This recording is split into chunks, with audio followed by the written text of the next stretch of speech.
kon nag fii nii daloon naa fi ñu bëri ñu yaakaar ne Yewwi ku mel ni Sonko day ñàkk Ziguinchor Dakar day ñàkk Khalifa kii Barthélémy Dias day ñàkk mercredi passé maa ngi foog ne que maître El Hadji Diouf gis naa si après gars yi reprendre ko ndax loolu tamit da nga koy dugal ak si maanaam di tàggat xelu sénégalais pour entraîner leen si éventuel défaite u Yewwi wala noo koy jàngate. non loolu ñu ko doon wax yëpp dañuy tappale man nee naa la Yewwi mënta ñàkk parce que rejet de la politique de Macky Sall moom moo am ci élection yi Macky Sall actuellement sénégalais yi dañoo doyal ci moom boo bëggee dégg dëgg fi mu toll nii Macky Sall ku koy digal na ne ko bu mu jéem a bloqué maire yi xam nga su leen bloqué lu muy andi day tax sénégalais yi gën koo mere pour 2024.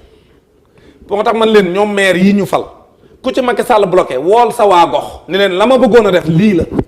am naa droit def ko Macky Sall bloqué na ma nan leen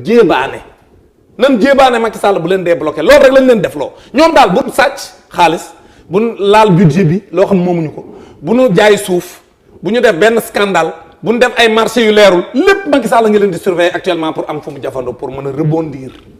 temps bi gàtt na gàtt boo xam mënut a rebondir moom Macky Sall léegi mais nag ñoom bu ñu ko may mu rebondir pour mu woon sénégalais ni ñi ngeen taxoon ngeen sanctionné ma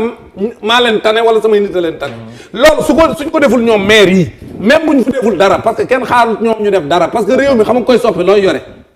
réew mi ku koy yore da ngay parachever le changement à la tête du pays lan mooy parachever le changement mooy jël réew mi jox ko koo xam ne loxo yu sell la mais Macky Sall mënatu ko yor. président Macky Sall yan jàngat la si war a def. président Macky Sall li mu ciy jàngat mooy jaay doole baaxul parce que président Macky Sall dañ koo fal. ak tam ban taxawaay la war a muy jaay doole di napp sénégalais yi di naan maay fañ-fañ ku bëgg a marche mu bañ. léegi danoo bëgg ne ko président Macky Sall bu ñu bëgg a dee marche bàyyi ñu marche parce que man su ma ko doon digal moom Macky Sall dama koy wutloo li ñuy tuddee une brigade d'encadrement des manifestations publiques. waxoon nga ko fii nii le 30. yàgg naa ko wax na wut brigade d'encadrement des manifestations publiques parce que sénégalais bu amee lu ko metti du comme yeneen réew yi dem di jël ay armes di xeex sénégalais yi gëmuñu loolu ñun peuple bu dal lañ mais dañoo gëm ni bu ñu amee lu ñu metti am nañ droit manifester ko. kon na bàyyi sénégalais yi bu ñu amee lu leen métti ñuy manifester Macky Sall bàyyil jaay doole bi sénégalais yi bu ñu bëggatee manifester bàyyi leen ñu manifester loolu c'est important. parce que constitution moo nu may suñu amee lu nu métti ñu manifester mais nga jënd say char mel ni Sénégal dafa ne ci guerre loolu arrêté ko bàyyil jaay doole bi tamit booy dem élection présidentielle wut say parrainage di jéem a wàññi candidat yi pour mën a jàll au premier tour loolu jaay doole la président Macky Sall bàyyil di làq say nit yoo xam ni. dañoo nekk di luubal alalu askan wi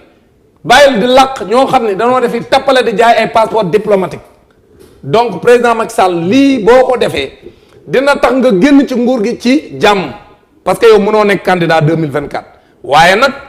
temps boo fii ñëw ñu baalaat la parce que sénégalais dama lay wax benn affaire sénégalais xamul baale loolu tax président Macky Sall amaatul temps pour ñëwaat rebondir boobu may dégg ñu koy wax ñenn ñi chroniqueur yi may dégg ñu naan rebondir président Macky Sall du rebondir xam nga tax du rebondir sénégalais xamul baale gis nga comme Idriss Seck li mu def nii mënatu la wax ci àdduna lu tax waa Thiès ànd ak moom. d'accord Macky Sall nit gis nga fi ñu toll nii ko sénégalais yi génnee ci moom gis nga sénégalais moo gën a mën a muñ sénégalais moo gën a mën a nangu ñu koy jaay doole mel ni koy noot mu muñ rek toog ci ruxam mais gis nga bis bu la génnee ci boppam maanaam bis bu la buqee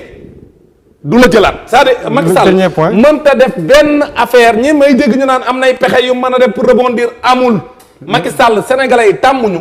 nañ ma wax rek benn leader boo xam ni dafa def benn affaire bu tax ñu mere ko sénégalais yi mere ko ba pare ñëwaat baalaat ko ba mu tolluwaat ci seen xol fa mu tolloon. le dernier point loolu amul donc Macky Sall nguuram fa lay daane rek nguuram jeex na boo bëggee dégg-dëgg li ma bëgg daal mooy nee na woon Ablaye Wade bi muy dem 2012 daa sàccoon ay moquette foofa moom duñ ko jiñ sàcc xam nga man lu ma bëgg na xool moquette ya ko fa neex yëpp mu commencé koo sëpp te waajal dem parce que nguuram jeex. d'accord lii mooy dëgg. le dernier point da ngeen di préparer yéen waa ànd sàmm jikko yi benn ndaje moom dañuy c'est à la dimension nationale c'est au niveau national pour xeex wàllum borom ñaari tur yi nag ngeen si fas yéene demee. waaw loolu li ma ciy déparé d'abord mooy ci vote bi man gëm naa ne sénégalais yi ci leen meree Macky Sall ci jaay dooleem ak yëf yi muy def noonu ak di jéem a éliminer ay candidats yu mu ragal critères yi tax ñu bañ koo voteel moom Macky Sall parce que élection bi sénégalais yi Macky Sall lan sanctionné. mais li tax ñu sanctionné ko bokk na ci li mu jaar ciy tappale ak assemblée nationale am bii nga xam ne moom lañ fa nekkal. ba rejeter une proposition de loi boo xam ne moom amu ci droit. moom Macky Sall moo def loolu li assemblée nationale def parce que fii réew mi amul benn proposition de loi wala projet de loi bu Macky Sall bëgg boo xam ne jàll amul. donc Macky Sall moomu def loolu Sénégalais yi dañoo sentir ne dafa xotti war ba seeni kilifa parce que suñuy kilifa diine duñ ay citoyens ordinaires sëñ Mountakha Bachir sëñ Mbaye Sy Mansour sëñ Mahi Niass ah pour ne citer que ces trois là mën na ci citer également Laayeen yi mën na citer waa Ndiassane mën na citer képp kuy kilifa diine ak kilifa aata mën na citer jàngu bi l'église ñoom ñëpp dañoo taxaw ni nañ leen criminaliser l'homosexualité ñoo moom suñu réew mais Macky Sall dem déglu tubaab yi ni moom kenn du fi criminaliser ngóor jigéen ànd ak assemblée nationale am loolu metti na sénégalais yi ba bi ñuy voté ñu bëri ci ñoom mën gëm naa ni surtout dans certaines localités le critère de choix ci yenn localités yi. Touba da nga jàpp ne looloo tax bulletin blanc yi mën pesé na ci mais loolu tamit je profite de ton émission pour leeral benn confusion bu sénégalais yenn yi bëgg a def même une certaine presse la ñu bëri comprendre lan mooy bulletin blanc bi ak bulletin Benno Bokk Yaakaar bi parce que damaa dégg ay dof yi naan waa Touba dañoo rejeter le choix de Khalife loolu amul waa Touba les sénégalais yeneen yi def lañ def dañoo rejeter le bilan de Macky Sall parce que bulletin ba fay nekk Touba comme Touba dafa am statut particulier bulletin ba fay nekk bulletin wu parti au pouvoir la mos a doon léegi nag ku ca d'accordul nga jël bulletin blanc bi parce que amul beneen liste bu fa am bulletin blanc la ak bulletin wu parti au pouvoir comme parti au pouvoir actuellement c'est Macky Sall loolu moo tax parti au pouvoir bi Macky Sall la fa nekk léegi nag Touba ñëpp xam nañ ne duñu voté Macky parce que dëkk bu nekk ak fi mu far boo demee États-Unis Californie duñ voté républicain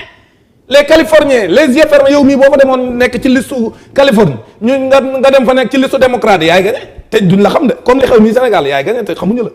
ñoom xoolal les yeux fermés bu nekkee ci biir urne bi duñ jël bulletin wu républicain buñ dugg see rek dañ jël bulletin wu démocrate waaw léegi nag la fa xew mooy que bulletin blanc bi moo majoritaire parce que waa Touba bulletin wu Macky Sall la ñuy bañ a gis d'accord loolu mooy problème léegi nag moo tax man j'en profite pour proposer à Touba très sincèrement man li may proposer parce que ab taalibe bu xeebu laa nag wax dëgg yàlla ab taalibe bu xeebu laa mais maa ngi proposer ñu dindi couleuru parti au pouvoir yi ñuy def ci listu Touba bi maanaam ñuy teg bulletin blanc bi ak benn bulletin neutre boo xam si day am listu ña nga xam ne moom la xalif bi tànn bu ko defee loolu bu amoon du am confusion mais suñ jaxasee tudd ab parti te parti boobu souvent mën na nekk au pouvoir jàppante ak waa dëkk ba day mel ni waa dëkk ba dañoo contre xalif bi alors que du loolu d'accord kon loolu laay proposé man maanaam le fait que ñuy def couleur parti au pouvoir bi ci bulletin Touba ci élection locale man jàpp naa ne loolu mën nañ ko sant léegi seen marche seen manifestation 20 bi manifestation du 20 février ànd sàmm jikko yi nag comme ñun dañoo rejeté sunu proposition de loi bi ci ay tappale parce que la loi dani pour nga mën a rejeter une proposition de loi ñaari critères rek ay tax nga mën ko rejeter le bureau de l'Assemblée nationale ñaari critères yan la mooy benn mu am problème de conformité avec la loi maanaam mu waroo ak ni loi bi tëdde wala mu nekk loo xam ne sa càkkutéef yow suñ la ko defalee day yokk xaalis ci gafaka réew mi maanaam alalu réew mi day yokk maanaam loolu day entraîner des dépenses supplémentaires te waxoo nan lañ koy amee ñaari critères yooyu rek lañ mën a rejeter une proposition de loi ñaari yooyu yëpp amu ci parce que li ñuy proposé dañuy soppilu l'article 319 alinéa 3 pour mu gën ko leeral parce que acte contre nature ci mbirum góor jigéen leerul léegi nag loolu la ñu wax ne nañ ko soppi rek mu gën a leer bu ko defee ñu wax mu leer góor ak góor guy sëy jigéen ak jigéen juy sëy góor gu bëgg a soppi awraam nekk jigéen jigéen ju bëgg a soppi awraam nekk góor jigéen wala góor guy sëy ak mala ba noppi koo xam ne si da ngay dem di sëy ak néew et cetera yooyu yëpp lañ leeral ne képp ku ko def mooy mbirum góor jigéen daañ la daan lu mat fukki at ba noppi da nga fay lu mat juróomi million lii lañ bind ca loi ba kon nag ñoom dañ koo dàq ciy tappale comme dañ koo dàq ciy tappale léegi nag ànd sàmm jikko yi du bàyyi incha allah dañuy def rassemblement le 20 ci ndigalu suñuy kilifa diine ak ay amir yeeg ñëpp d'accord nañ ci ñu def rassemblement le 20 février bi buñ ca paree ñu kon ne def suñu plaidoyer ba incha allah élection législative yi député yi suñ ñu ko mënee defal ñu defal ñu ko ci jàmm ñu voteel ñu la proposition de loi pour ñu aar suñu askan aar suñuy doom aar suñuy sët ëllëg pour duñ nekk ay góor jigéen buñ ko mënta def daan leen jëlee assemblée nationale teg fa député yi yu ko nangoo def. d'accord foofu la ñuy daanelee parce que waxtu bi xoj nañu ma bàyyi la nga tàggatoo. waaw Mohamed maa ngi lay sant di la gërëm di wax ni wax dëgg yàlla def nañ round-up vraiment li xew ci élection yi ma wax ci sama jàngat comme ni ma ñëpp xame man damay wax sama aqulaay taala faruma ak kenn ci ñoom samay position nag dama koy am kenn mënumaa tee wax li ma gëm ak li ma xalaat léegi nag li ma fi wax amul benn lu ma ciy wax loo xam ne par loo tax ma koy wax dama koy wax rek parce que réew mi dama cee bokk nag am ci sama xalaat nekk un leader d'opinion boo xam si dama am samay gis-gis di ko exprimer en toute liberté léegi nag li ma fi wax su ma sañoon ñu bàyyi ci xel pour nguur gi comme pour opposition bi ku ci nekk li ma la fi waxal fii soo ko defee jàpp naa ne moo gën ci yow mais it li ma gëm mooy jot na pour président Macky Sall xam ni nguuram jeex na 2024 moom mënta doon candidat te actuellement élection yi wan na ko ni moom même bu fekkente ne day jéem a dëgëral parce que gis naa leen ñu ne ñoom ñoo gañe daanu ba ne la ñar jóg taxaw faxasu ba nopp ne yaa daan man loolu maa ngi koy dugg gis yow la colonne vertébrale du Sénégal nga ñàkk xam nga luy colonne vertébrale du Sénégal Dakar Thiès Kaolack Dakar Thiès Diourbel Kaolack Ziguinchor loolu la ñuy wax la colonne vertébrale du Sénégal léegi loolu nga ñàkk. mais Saint-Louis si bokkul la. non mais colonne vertébrale bi Saint-Louis bokkul Saint-Louis ci laaf yi la bokk laaf foofu laaf la laaf mais waxuma la laaf daal nit colonne vertébrale mooy nit gis nga yàlla bu mu la dal gis nga colonne vertébrale ñu ko am ñëpp mun ñoo taxaw ñoom nërmeelu nañ mën ngaa ñàkki laaf te du tee nga taxaw mais colonne vertébrale soo ko ñàkkee doo taxaw ñoom ils ont perdu la colonne vertébrale du Sénégal mooy Dakar Thiès Diourbel Kaolack Ziguinchor c'est ça l'axe qu'on appelle la colonne vertébrale ils l'ont perdu mënatuñ taxaw dama ni Macky Sall ñàkk na nguur gi actuellement li ko defee mooy waajal seet moquette ya ko gën a neex ci palais bi mu sëpp leen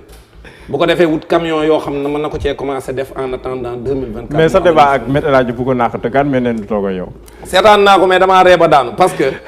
wax dëgg yàlla El Hadji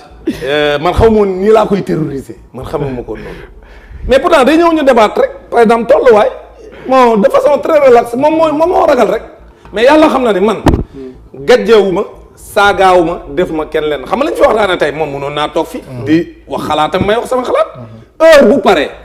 ñu ñëw tolluwaay maag moom man Dame Mbodj pare naa mais ni mu waxee keroog jàpp naa ne El Hadji Diouf moom ni ma koy terroriser métti na te yaakaaruma woon ni àgg na foofu kon maa ngi koy marsawu ci loolu di ko wax ne ko